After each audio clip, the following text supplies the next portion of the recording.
ஏங்க சொல்லுமா. தீபாவளி வருது. ஆமா. இந்த தடவையே எனக்கு ஒண்ணும் வாங்கி கொடுக்கல நீங்க. ஆமா, என்னைக்கு வாங்கணும் சொல்லு. அது என்னைக்கும் வாங்க மாட்டீங்க. சரி, இப்பதான் இப்படியா இல்ல எப்பயுமே இப்படியா? உங்க சின்ன வயசுல எல்லாம் தீபாவளி இருக்கும்போது என்ன பண்ணுவீங்க? என்னோட தீபாவளி தானே. உங்களோட தீபாவளி தான். சொல்றேன் சொல்லுங்க சொல்லுங்க.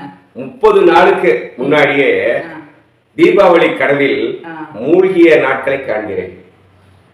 அடைமழை நாளில் அதிகாலை வேலை படபடன்னு வெடிக்கும் பட்டாசு சத்தம், தூக்கத்தை கலைச்சிடும், துள்ளி எழ செய்திடும்.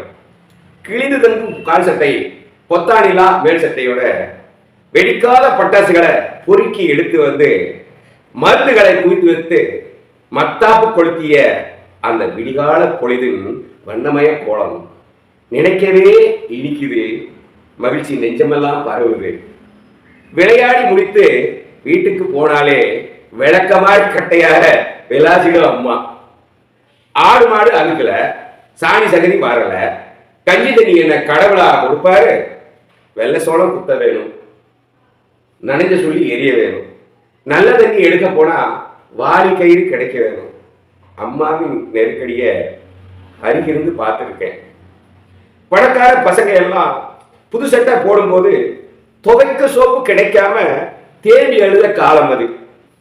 4 எழுத்து படிச்சதால நல்ல வேலை கிடைச்சதால வாசிக்க பழகிட்டேன். என் வழியெல்லாம் எழுதி வர்றேன். தீபாவளி வரலாற திரும்ப திரும்ப வாசிக்கிறேன். இதோ என்னோட அனுபவம் எனக்கு சொன்ன பாடம் இது.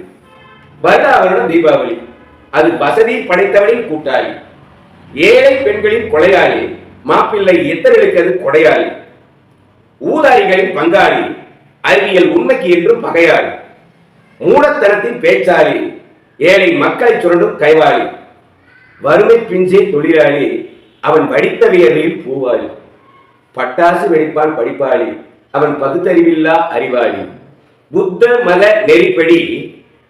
மத நெறிப்படி அறியாமை இருளகற்றும் அறிவொளி. இதனை அவ்வையின் சொற்படி 1000 கேள்விகளாலே ஆராய்ந்து பார்ப்போம் முறைப்படி. இதுதான் எனக்கு கிடைச்ச அனுபவம். நீங்க இப்ப சொன்னது, அதாவது முன்னாடி இருந்ததையும் இப்ப நீங்க வந்து தீபாவளியை பத்தி நினைக்கிறதையும் கவிதையாவே சொல்லிட்டீங்க. சரி, அதுல ஒரே ஒரு இது, வெடிக்காத பட்டாசு சேர்த்து வச்சீங்க இல்லையா? அது வந்து ஏதோ உங்க இது வெடிக்காமையே போயிருச்சு. வெடிக்காத பட்டாச தயவு செஞ்சு தொடாதீங்க. ஏன்னா அப்படி சேர்க்கும் போது எங்கேயாவது ஒரு திரி இருந்து திடீர்னு வெடிச்சிருச்சுன்னா முகம் அதுவும் கண்ணு போச்சுன்னா திருப்பி கிடைக்காது. ரொம்ப கவனமா பட்டாசு வெடிங்க, பாதுகாப்பா இருங்க. நன்றி, வணக்கம்.